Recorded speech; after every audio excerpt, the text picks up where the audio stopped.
Select a cube and scale it in z-axis, and let's go to edit mode, and we're going to just select the edges, the corner edges like this, and we're just going to bevel them with Control B and roll the mouse wheel up so that you can increase the segment of the bevel just like this, and we'll have this sort of effect. We'll select the top plane and we'll just do the inset and then again extrude, and we have the edges. So we're going to select this edges by pressing Alt, so we have entire edges selected. Now if you do Control B to bevel, it is not happening. So as this problem has been occurred before, because it is not scaled in all the direction. So for such cases we need to scale them.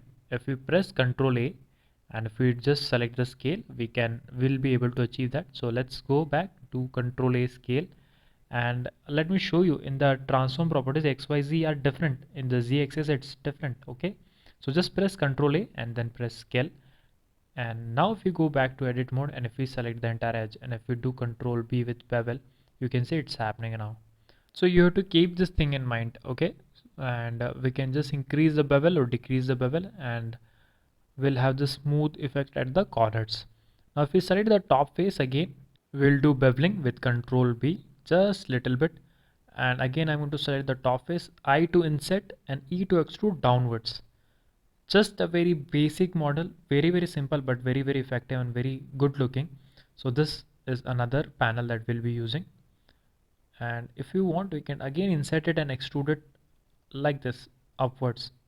Okay, so just a little bit and again extrude it in downward direction. So now you can see it has much more effect.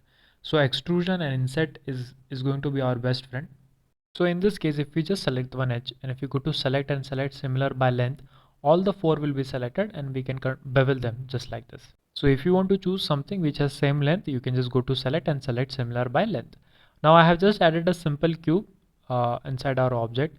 I'm going to scale it down a little bit in x-axis, just a little bit, and then scale it down in y-axis just like this. And again scale it down in z-axis. Like I have said before, positioning is going to play a very important role. So right now I'm just positioning it in a way which I want.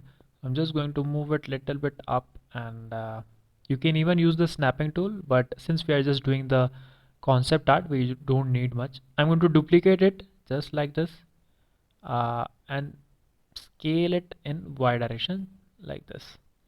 Now we'll be pressing Ctrl R to give loop cuts in this area. So just press Ctrl R and we'll give 4 loop cuts, and that's it.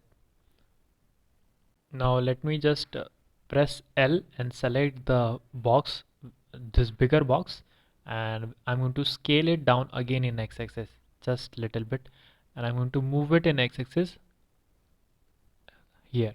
Okay, so now I'll select the plane and we'll just select the alternate planes and we're going to extrude them in x-axis again. Now we'll select the edges, top edges of all these four, and we're going to bevel them. Control B, just like this. And we can increase and decrease the bevel by rolling our mouse, as you already know. You can just get rid of all these edges by dissolving them. Press X and dissolve them. So if you don't need it, it's best to get rid of them. Just select these edges, press X and dissolve edges. So now we'll be able to do beveling much easily. And we get the entire space on our plane also. So we can just select this plane, we can do the inset, and then we can extrude it upwards just a little bit, and we can bevel them again with Control B like this.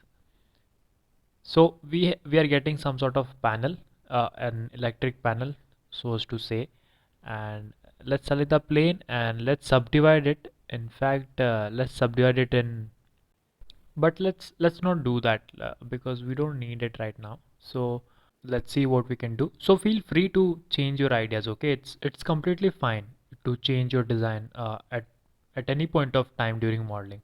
So right now I'm just scaling the other cube in x-axis.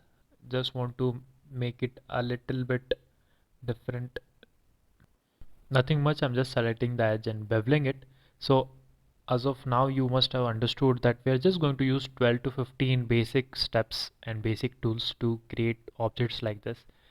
And this looks good. We can just select the top face and we can insert it and extrude it upwards. By the way, you can scale the inset as well, like I did in x-axis, and now you can just do the extrude and you can do the beveling. So if you at any point of time, if you want to scale the inset, you can simply just press I and you can scale it by pressing S and axis of your choice.